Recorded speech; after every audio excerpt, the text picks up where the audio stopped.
My way, sure I want it my way. My confession set me free, I'll never go away. We going up now. We was all asleep and now we up now. Said he never leaving, now he stuck around. Dodged a bullet, he the one that told me duck down. What's up, everybody? Welcome to Journey with Jazz. I'm so hyped to have y'all here today. This is going to be Courtroom for Dummies, courtroom do's and don'ts.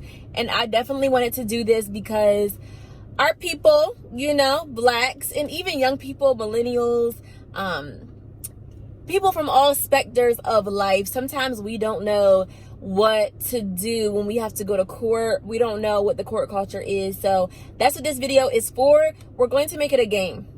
So this is how this will work. I'm going to say a statement, and you're going to, in your mind, formulate an opinion, yes or no, whether you think it's a do or a don't. Okay?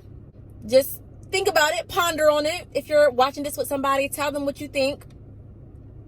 And then I'm going to tell you if it's a do or if it's a don't. Some of them are going to be easy. Some of them are going to be hard. But regardless, all this is information that it doesn't seem like the general public knows. And especially our people, the black community, there are so many injustices within the system, within the criminal justice system. And there are ways to combat them when you have to come to court. And that's what this video is for. It's also for young people. If you aren't a law student, or if you have not went to law school, sometimes it's hard to know what the court culture is and what's expected of you. And if you're not always in court, which you shouldn't be unless you're a court official, it can be very hard. So let's just jump right in. So I'm going to break this into two categories. The first is if you're a criminal defendant, like I used to be back in my day with my traffic violations. I've been a criminal defendant before, believe it or not. And then the other category is going to be if you're a victim of a crime or a witness to a crime. It's going to be do's and don'ts for that category as well.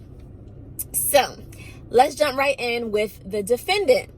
The first thing is you have a bond hearing. Should you dress up or should you wear a t-shirt and jeans? Dress up and wear a suit and tie for your bond hearing, or should you wear a t-shirt and jeans? The answer is dress up. Okay. It doesn't matter if it's a bond hearing, a preliminary hearing, or trial. If you're a criminal defendant and you're not in jail, because if you're in jail, then you're going to have to wear the orange suit. So sorry. But if you're not in jail and you're getting dressed at home, always dress up when you make a court appearance. Always dress up when you make a court appearance. Get a haircut, shave, be well groomed, walk in there like you're the lawyer. You want the judge to get you and your lawyer confused. Why? Because you want to make a good impression on the court. It matters. It matters. A judge is more likely to take you serious. A judge is more likely to believe you. A judge is more likely to have a doubt about the things that you're accused with. There may be a reasonable doubt just because, wait, he's presenting himself like this. He's talking like this. I doubt he committed this crime. Those things do matter. So dress up. It does not matter which stage of the process is. Dress up. That was one. Number two, should you get a lawyer? Option one. Represent yourself. Option two. Or get a court-appointed lawyer, public defender. Which should you do? I'll give you a moment to think about it. Okay, time's up. Always get a lawyer. And when I say get a lawyer, I mean it could be court-appointed or it could be your own personal counsel. This is something that everybody's probably like, duh, we know that.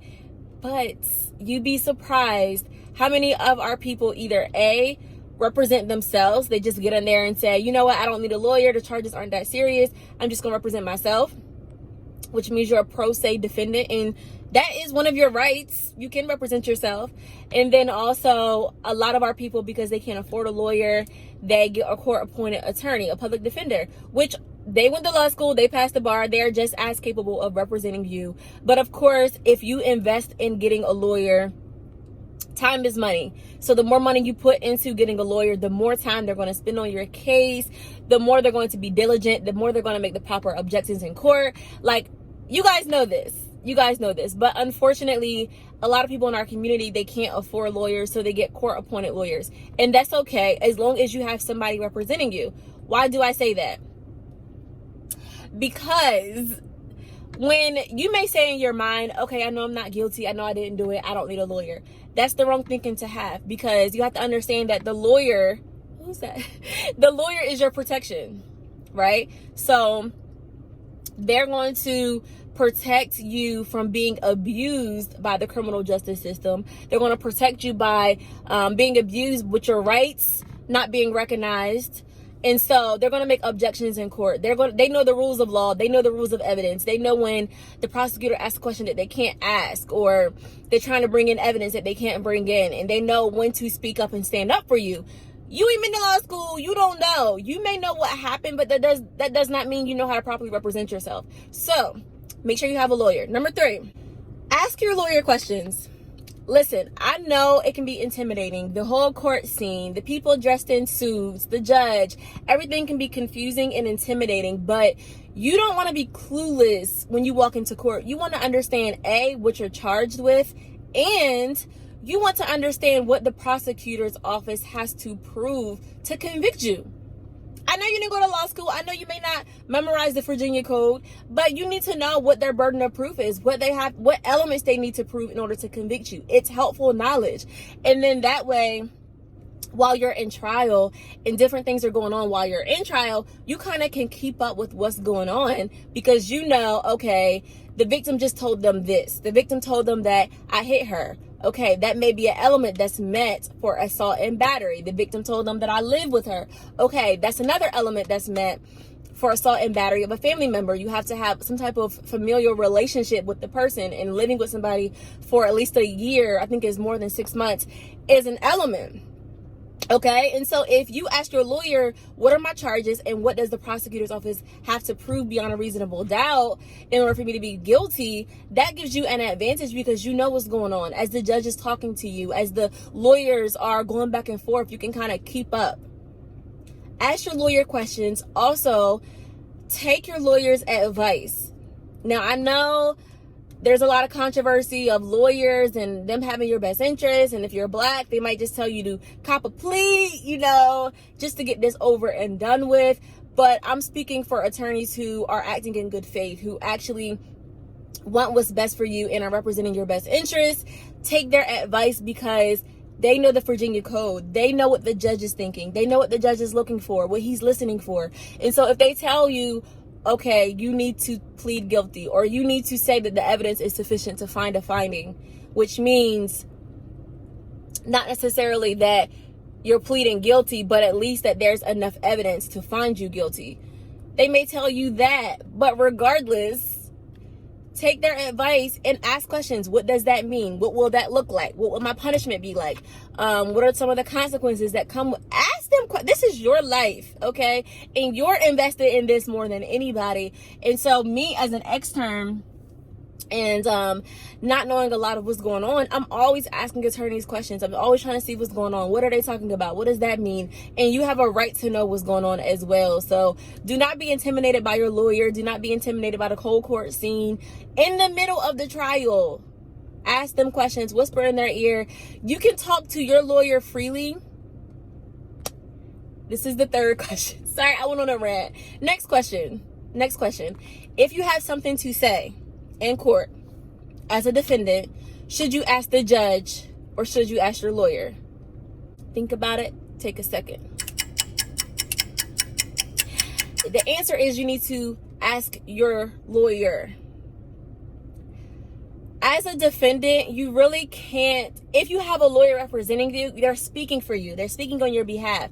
And so you can ask them a question first. They may have the answer for you, or, you know, may say, okay, this is how I'm going to do it. This is how I'm going to pitch it. And then let them pitch it how they need to. You have to put your trust in them to know that they're going to have your best interest.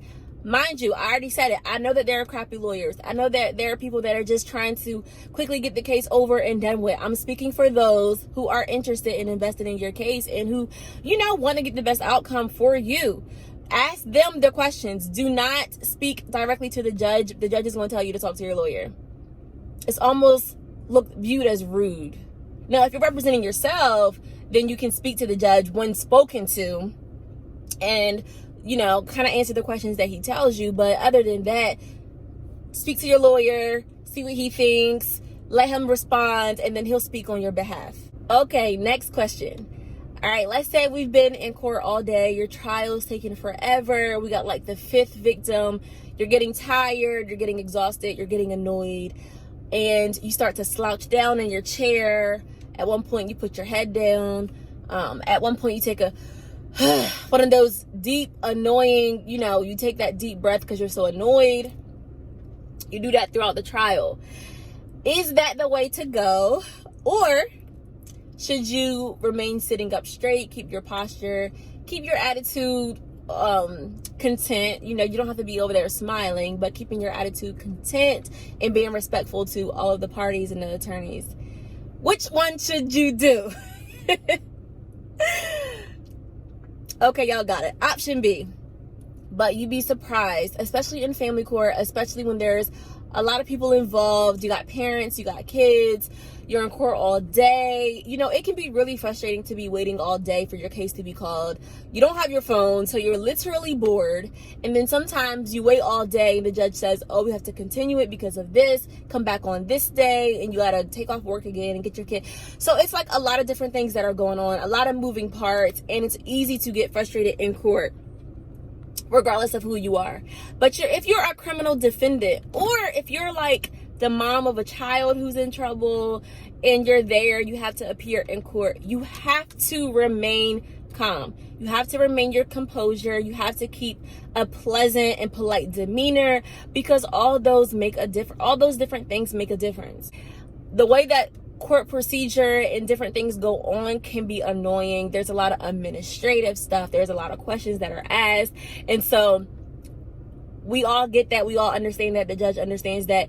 But you have to understand that you're representing yourself in a way. You have a lawyer, but you're representing yourself. And so you want to present yourself well, because he's thinking about all of that when he's making a decision. Last one for the defendant. Take notes during the trial, because you have to remember, you know your case better than anybody. You know what happened. You were there. You're the one that's being accused. So though your lawyer is right there, they're probably taking notes. They're trying to figure out how to put on the best evidence, how to raise a reasonable doubt. You take notes too, so you can say, oh, no, that's not how it happened. Oh, no, she's saying this, but really it was this. You want to make sure you're telling your lawyer, constantly updating them on information. So with that being said, take notes. Next up, my victims. Y'all ready? Is y'all ready? Okay. Question 1 is, do you think that the victim should have to dress up? Or, they're just a victim, they're not the ones that's being accused of a crime. Should they be able to come casually? Think about it. Take a second. I would say most victims don't dress up. So the court culture is that they don't dress up. However, I would suggest that you do dress up if you're a victim or a witness. If you're going to be testifying on the stand, dress up. Why? Because it makes you look credible. The whole purpose of you getting there and speaking is because you're trying to say, oh, this is what happened. This is what he did to me. And so everything is based on your word. Everything is based on you being believable. And you being dressed up is like, okay, she's taking this serious. She's here on time. It just gives you this rapport with the court and with the judge to make what you're saying more believable. Okay, I would say write down what you want to say. Write it down. Write down what happened. You know you're going to be on the stand. You know the prosecutor is going to ask you questions.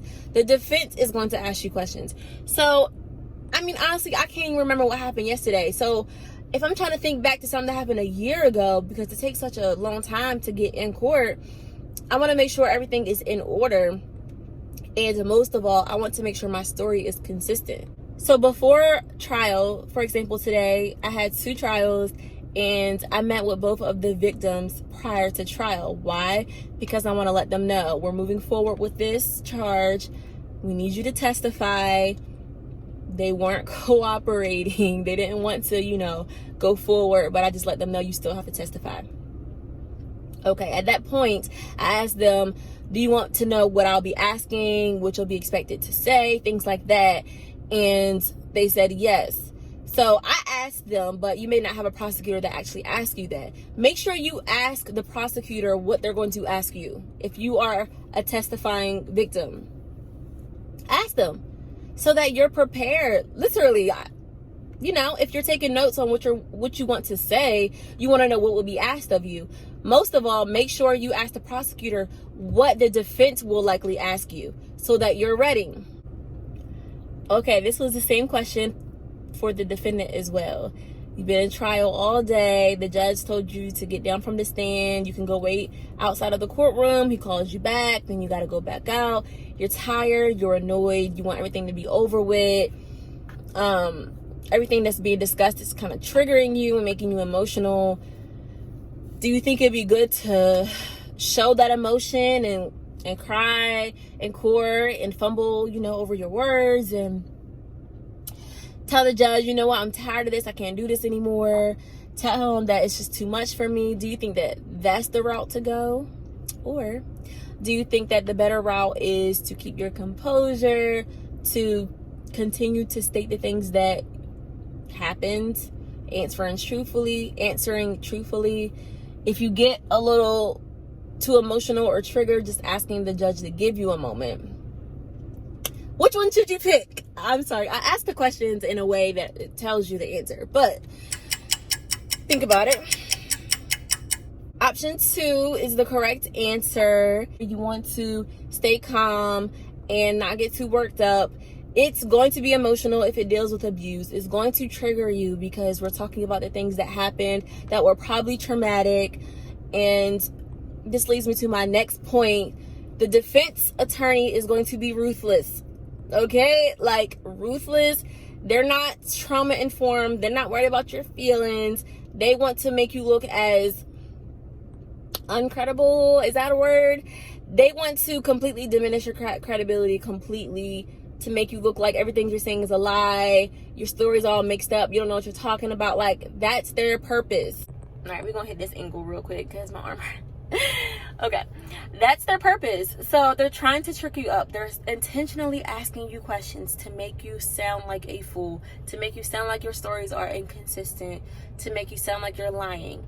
They can ask you about your past criminal behavior if it deals with moral turpitude or lying, cheating, or stealing. They can ask you anything about that. Don't be thrown off about that. They're just trying to make you not seem credible.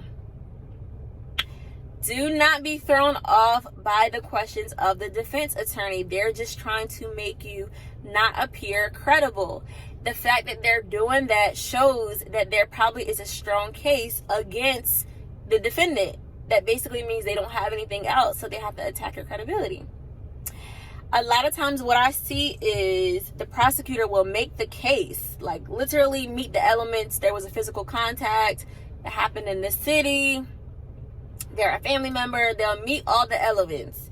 And then the defense attorney will get up and ask questions and basically try to trick up the victim and make them say things that are inconsistent. But the prosecutor already made the case. So the victim will get all worked up and crying and hysterical, get an attitude with the defense attorney, and the judge has to tell them to relax, answer the questions and all that. But the prosecutor already made the case.